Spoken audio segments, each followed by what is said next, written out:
अगला टॉपिक कौन सा है?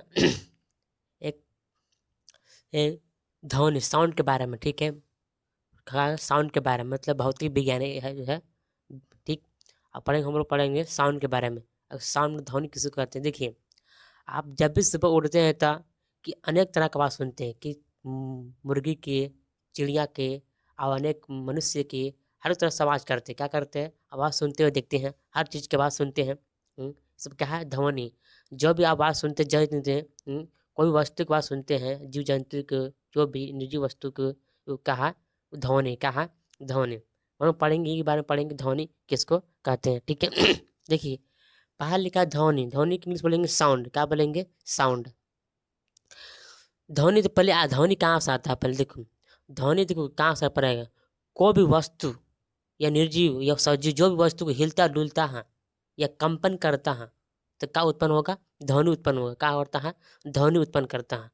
मतलब कोई भी अगर वस्तु अगर अगर हिला डुलेगा या कंपन करेगा तो क्या उत्पन्न होगा? ध्वनि उत्पन्न करेगा। क्या करेगा? ध्वनि।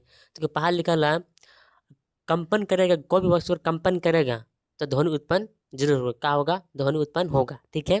जैसे अभी हम बोल रहे हैं, ठीक है। तो अंदर से जो हमारा झुर्री अंदर में है, कंठमनी जो है, हम अंदर से बाहर निकाल रहे हैं तो ये झुर्री जो हिल रहा है, अब हिल रहा है तो जो कंपन कर रहा है, जो हिल रहा है, तो हिलने के बाद तो आवाज़ निकल भी करेगा।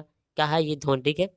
पहला आप समझिए कि ध्वनि के एक यांत्रिक है, यांत्रिक तरंग। क्या है? यांत्रिक तरंग। अभी अभी यांत्रिक नहीं पढ़ाएंगे, अभी यांत्रिक समझ लो, यांत्रिक तरंग, ठीक है। अगला विषय में पढ़ाएंगे यांत्रिक तरंगे, ध्वनि तरंगे, इसमें क्या होता है, ठीक। एक देखिए, किसी भी ध्वनि चलने के लिए क्या चाहिए? माध्यम। क्या चल रही है? माध्यम। क्या चलनी चाहिए? माध्यम। जैसे अभी हम लोग धरती पर क्या है? हवा है। अगर हवा अगर नहीं रहेगा तो हम लोग एक दूसरे से सुन नहीं सकते हैं। क्या? एक दूसरे से सुन नहीं सकते हैं, ठीक है। जैसे कि चांद पर जाइए, मून पर जाइए, वहाँ पर बिल्कुल हवा नहीं, वहाँ पर आवाज़ नहीं सुना देगा। इसलिए हवा चलने के लिए क्या चाहिए? माध्यम चाहिए। या द्रव हो या ठोस हो, गैस हो, ये सब माध्यम चाहिए। माध्यम नहीं रहेगा तो ध्वनि आप नहीं सुन सकते हैं, ठीक है। अब देखो, एक ध्वनि का है अनुदैर्ध्य तरंग। क्या है? अनुदैर्ध्य तरंग, ठीक है। अनुदैर्ध्य तरंग के बारे में पढ़ेंगे, ठीक है। अब आगे देखो, ध्वनि जो है निर्वात में नहीं चल सकते हैं। क्या है? निर्वात में नहीं चल सकता। ध्वनि में जो है निर्वात में, जहाँ हवा नहीं है वहाँ निर्वात में नहीं चल सकता है, ठीक है। आप पढ़ते हैं क्या? देखो, फ्रीक्वेंसी के आधार पर, मतलब फ्रीक्वेंसी के आधार पर जो है ध्वनि जो है तीन भागों में बांट दिए। कितने भाग बांट दिए हैं? तीन भागों में बांट दिए गए। तो फ्रीक्वेंसी अपने बोलेंगे, फ्रीक्वेंसी क्या है? फ्रीक्वेंसी मतलब क्या बोल सकते हैं? एक फ्रीक्वेंसी मतलब एक हर्ट्ज, मतलब एक ध्वनि है। क्या है? ध्वनि है, मतलब उच्च फ्रीक्वेंसी है। कहा अगर उच्च फ्रीक्वेंसी है तो उच्च फ्रीक्वेंसी हो तो जैसे में सीटी होगी, क्या है? उच्च फ्रीक्वेंसी है, मतलब ज़्यादा ध्वनि उत्पन्न करेगा, मतलब, ठीक है। और कम फ्रीक्वेंसी है जो कम फ्रीक्वेंसी जो है ये कम ध्वनि में उत्पन्न करेगा, ठीक है। अब फ्रीक्वेंसी बारे में पढ़ेंगे, अब थोड़ा सा देखिए। ठीक, आगे देखो, फ्रीक्वेंसी के आधार पर कितने बांटे गया? तीन गो है। एक हो गया ऑडिबल, मतलब श्रव्य ध्वनि, मतलब श्रव्य तरंग। श्रव्य तरंग मतलब ऑडिबल वेव। कौन बोलेंगे? Audible wave. ऑडिबल उसको बोलेंगे मतलब 20 से लेकर मतलब 20,000 एच जेड। के मतलब होता है हजार, के मतलब क्या होगा? हजार, मतलब 20,000 जेड तक क्या है? इसको बोलेंगे श्रव्य तरंग। क्या बोलेंगे? श्रव्य तरंग, मतलब ऑडिबल वेव, ठीक है। एक में हम लोग सुन सकते हैं, मतलब मनुष्य सुन सकता है, मतलब 20 से लेकर जो है 20,000 एच जेड तक हम लोग सुन सकते हैं, ठीक है। हम लोग क्या कर सकते हैं? सुन सकते हैं। आदमी बांसुरी ढोल सब जैसे में आ जाएगा, क्या है? आ जाएगा, ठीक। अब आता है अवसर ध्वनि। आओ श्रव्य ध्वनि तरंग, मतलब आओ श्रव्य तरंग, उसको बोलेंगे इन्फ्राजनिक वेव। क्या बोलेंगे? इन्फ्राजनिक वेव। इन्फ्राजनिक वेव मतलब होता है, मतलब 20 जेड से कम। क्या बोल रहा है? 20 एच जेड से कम साउंड को क्या बोलेंगे? इन्फ्राजनिक। जैसे में कि हम लोग मनुष्य नहीं सुन सकते। क्या कर नहीं सकते हम लोग? मनुष्य नहीं सुन सकते। वे कुत्ता, बिल्ली, भूकंप क्या है? ये सब क्या है? इन्फ्राजनिक वेव है। देखिए, कुत्ता, आप जाइए कुत्ता के सामने तो तुरंत फट में उठ जाता है। जब सुसल रहेगा ना, हल्का सा खुरखुराएगा ना तो टूट जाता है। तो ध्वनि के माध्यम से कौन? इन्फ्राजनिक ध्वनि। बिल्ली भी तुरंत पूरा अचका हो जाता है, किसी जीव के प्रति वो अचक हो जाता है, मतलब अचेत हो जाता है। भूकंप भी है, ठीक है। अब होता है पारा ध्वनि। पारा ध्वनि मतलब 20,000 जेड से ज़्यादा मतलब पार मतलब 20,000 जेड से पार हो गया उसके बोलेंगे अल्ट्रासोनिक ध्वनि मतलब पराध्वनि। ठीक है, इसे मनुष्य नहीं सुन सकते। क्या मनुष्य बिल्कुल नहीं सुन सकते।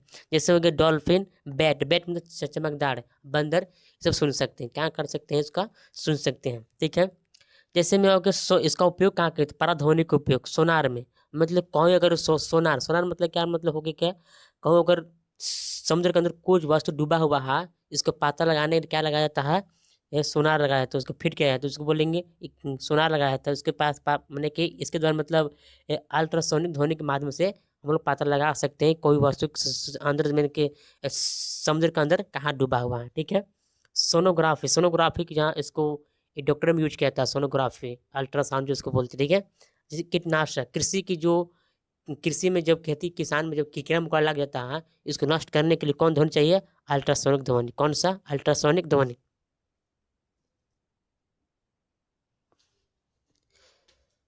अब आगे देखो, देख ये क्या आता है, कौन, WHO अनुसार, मतलब WHO अनुसार, WHO होता है विश्व स्वास्थ्य संगठन, मतलब संगठन होगी तो एक क्या है, एक कमेटी जो डॉक्टर के सलाह के अनुसार। ठीक है, बहुत बड़ा कमेटी। ठीक है, फिर में क्या कहा गया है, अगर आप 45 dB, dB मतलब होता है ध्वनि के माप, क्या होता है, ध्वनि के माप के मापते, क्या मापते हैं, डेसिबल मापते हैं। ध्वनि के जो माप भी मापते हैं, क्या मांगेंगे, डेसिबल मतलब डीबी में मापते हैं। ठीक है, 45 dB अगर आप सुन रहे हैं तो अच्छी बात है। 45 dB आप सुनते हैं, जो भी सुनते हैं ईयरफोन लगा के, ईयरबड से सुनते हैं, तो 45 dB आपके कान के लिए बहुत अच्छी है। ठीक है, अगर आप 75 dB सुनते हैं तो आपके लिए कान के लिए नुकसानदायक है। कहाँ नुकसानदायक है। ठीक है, आप बहरा हो सकते हैं। कहाँ बहरा हो सकते हैं।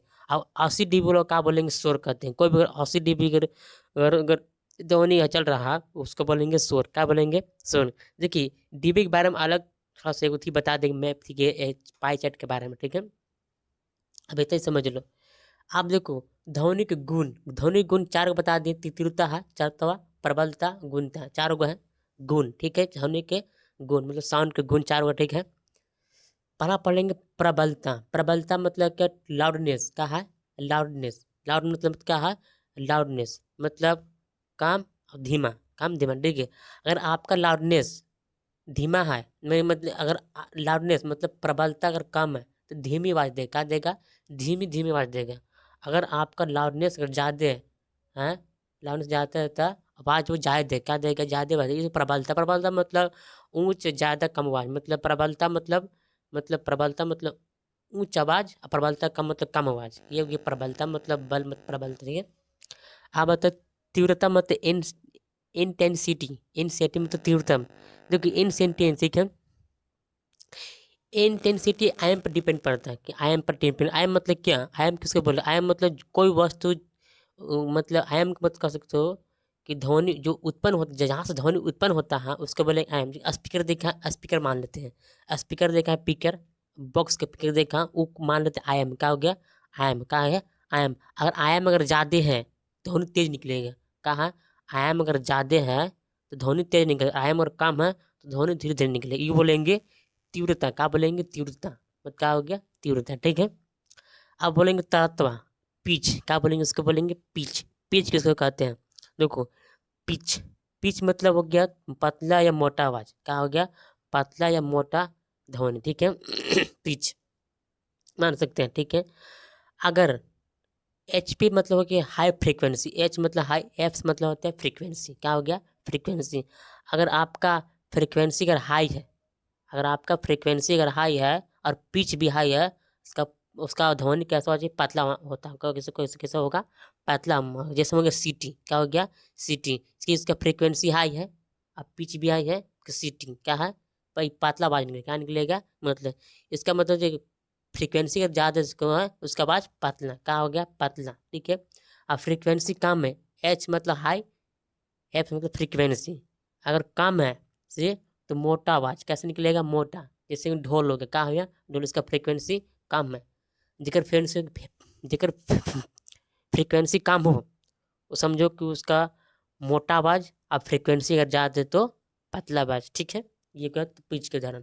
आप बताए गुणता, गुणता मतलब क्या, अलग अलग आवाज़ों का अंतर करना। ठीक है, जैसे गिटार, गिटार में बजाना है तो पूरा एक लाइन बजे तो उसका अलग अलग आवाज़ों को अंतर करना, ठीक है। टोन बाजता है, देखिए बेंजो का तार देखिए आप लोग, बहुत तार धार लगा रहता है, ओकर में जो बजाते टंग टंग टंग बजाते उसमें, उसमें अलग अलग तरंग निकलता है, अलग अलग तरंग को एक तार बजेगा तो अलग निकलता है, जगह तार बजेगा अलग तरंग निकलेगा, मतलब अंतर डिफरेंट करता है। कहा है ये ध्वनि को क्या डिफरेंट करता है, मतलब अलग अलग ध्वनि को अंतर करता है, गुणता मत। जैसे वो गिटार पियानो, इसका है गिटार पियानो, इसको अंतर कर सकते हैं। अब आता है कौन सा, एक थोड़ा सा समझ लो कि आई एम किसको, आई एम बता दिया, आई एम थोड़ा सा बता देते आई एम किसको। आई एम तो आई एम मतलब होता है एम्पलीट्यूड, बताएं अभी तुरंत। आई एम मतलब कि जहाँ से ध्वनि उत्पन्न होता है उसका बोले आई एम, क्या बोलेंगे आई एम। ठीक, एम्पलीट्यूड, आई एम मतलब तरंग ऊंचा है, अगर आई एम अगर ज़्यादा है तो उसका तरंग कैसे पूरा ऊंचा निकलेगा, कैसे निकलेगा तरंग ऊंचा, जैसे जैसे आई एम अगर ज़्यादा है मतलब तो तरंग कैसे निकलेगा ऊंचा, ऐसे निकलेगा पूरा, ऐसे आई एम निकलेगा, सॉरी ऐसे ऐसे ऐसे। और आई एम अगर कम है तो पूरा ऐसे निकलेगा इससे, ये कहा है ये मतलब कम आई एम के, कहा है ये कम आई एम के है, ये बेसी आई एम के है, समझा। हाँ मतलब ज़्यादा आवाज़ कम आवाज़ होता है, ठीक है, उतना समझिए। अब आता है फ्रीक्वेंसी, फ्रीक्वेंसी भी बताए थे, कितनी जाए तो तरंग जाता है, मतलब कितनी और जाए तरंग जाएगा, इसको बोलेंगे फ्रीक्वेंसी। फ्रीक्वेंसी भी बताया, फ्रीक्वेंसी मतलब हो गया कितनी ज़्यादा तरंगे जाएगा, ठीक है। हाँ बोलते हैं तरंग धर, तरंग धर मतलब तरंग की लंबाई, मतलब कोई यहाँ से मानती फ्रीक्वेंसी मान लेते हैं, क्या मान लेते हैं फ्रीक्वेंसी, यहाँ से लेके यहाँ तक जो ठीक गया इसका तो तरंग गया, इसको बोलेंगे तरंग धर, इसको लंबाई, इसको मैंने यहाँ तक कितना लंबाई गया उसको बोलेंगे तरंग धरे, मतलब तरंग धर, तरंग की लंबाई क्या बोलेंगे, तरंग की लंबाई, ठीक है। अब आते हैं कौन, ध्वनि के चाल, मतलब ध्वनि के चाल तीन पर बांट दिया है, बांटा गया है, ध्वनि के चाल तीन को बांटा गया है, ठीक है। पहले पढ़ा तो ध्वनि की चाल वायु में जो है 332 मीटर प्रति सेकंड है, मतलब एक सेकंड में 332 मीटर जो है हवा में चलता है ध्वनि, मतलब साउंड चलता है, क्या चलता है, साउंड चलता है, ठीक है। तो ध्वनि के चाल तीनों को बांटेंगे, एक सब सोनिक हो गया, एक सुपर सोनिक, एक हाइपर सोनिक, सब क्या है ध्वनि की चाल है, कहाँ ध्वनि की जो चाल जो है, ठीक है। बारह पढ़ते हैं, अगर ध्वनि की चाल से अगर कम है और कोई भी वस्तु जो है अगर, ठीक है, कोई भी वस्तु ध्वनि की, इस मतलब होता है ध्वनि, ध्वनि मतलब साउंड, एस का मतलब क्या है, ध्वनि की चाल से अगर कम है उसको बोलेंगे सब सोनिक ध्वनि, क्या बोलेंगे सब सोनिक ध्वनि, ठीक है।